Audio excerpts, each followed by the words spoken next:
Telangana cabinet నుంచి రాజయ్యను బర్తరఫ్ చేయడంపై విపక్షాలు తీవ్ర స్థాయిలో మండిపడ్డాయి. కేసీఆర్ తన దొరతనం ప్రదర్శిస్తూ రాజయ్యను బలిపసుపు చేశారని ఆరోపించాయి. రాజయ్యపై వచ్చిన అవినీతి ఆరోపణలను బయటపెట్టాలని డిమాండ్ చేశాయి. తెలంగాణ కేబినెట్ నుంచి రాజయ్యను బర్తరఫ్ చేయడం రాజకీయంగా తీవ్ర దుమారం రేపుతోంది. కేసీఆర్ తీరుపై విపక్షాలు విరుచుకుపడుతున్నాయి. రాజయ్యను బర్తరఫ్ చేయడంపై ప్రధాన ప్రతిపక్షం కాంగ్రెస్ మండిపడింది. రాజయ్య బర్తరఫ్కు కారణమైన అవినీతి ఆరోపణలేంటో కేసీఆర్ బయటపెట్టాలని కాంగ్రెస్ డిమాండ్ చేసింది. రాజయ్యను బర్తరఫ్ చేయడం దళితులను అవమానించడమే అని TPCC working president Uttam Kumar Reddy విమర్శించారు. కేసీఆర్ సర్కారులో వేల కోట్ల అవినీతి జరిగిందని, ఆ కుంభకోణం నుంచి ప్రజల దృష్టిని మరల్చడానికే రాజయ్యను బర్తరఫ్ చేశారని బట్టి విక్రమార్క ఆరోపించారు. ఈ రాష్ట్రంలో కొన్ని వేల కోట్ల రూపాయలు అవినీతి కుంభకోణాలు జరిగాయనే భావిస్తా ఉన్నాం.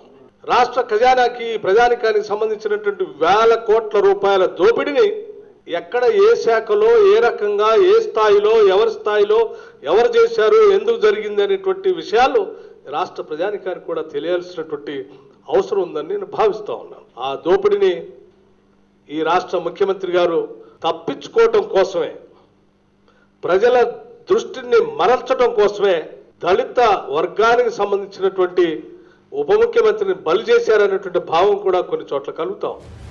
తెలంగాణ రాష్ట్రానికి దళితుడే మొదటి సీఎం అని ప్రకటించి ఆ మాట తప్పిన కేసీఆర్ ఇప్పుడు రాజయ్యను బర్తరఫ్ చేసి దళిత జాతిని అవమానించారని టీడీపీ విమర్శించింది.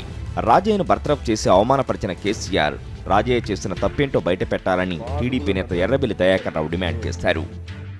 మాదుగులు ఒక్కరు కూడా మంత్రివర్గంలో పెట్టుకోలే.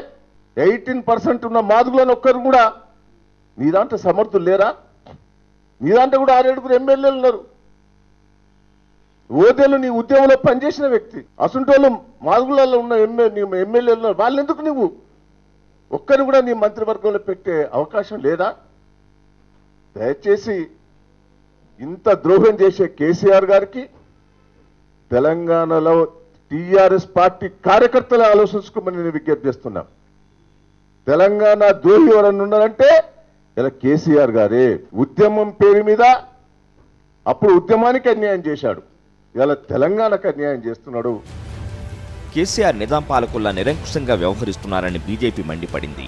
దళిత ముఖ్యమంత్రి అని మాటలు చెప్పిన కేసీఆర్ తన దొరతనంతో దళితుడైన రాజయ్యను మంత్రి పదవి నుండి తొలగించడం అందుకు నిదర్శనమని బీజేపీ రాష్ట్ర ప్రధాన కార్యదర్శి చింతా సాంబమూర్తి దుయ్యబట్టారు.